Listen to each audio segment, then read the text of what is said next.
নমস্কার বন্ধুগণ, আজ আমরা চললাম এই শীতকালীন যে দুস্থ অসহায় মানুষ আছে তাদের বাড়িতে।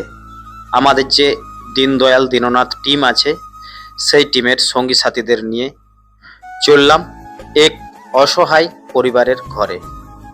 তাদের হাতে তুলে দিলাম এক শীতকালীন যে বস্ত্র, সেই বস্ত্রগুলি তাদের হাতে তুলে দিলাম এবং তুলে দিলাম তাদের হাতে একটি সোয়েটার।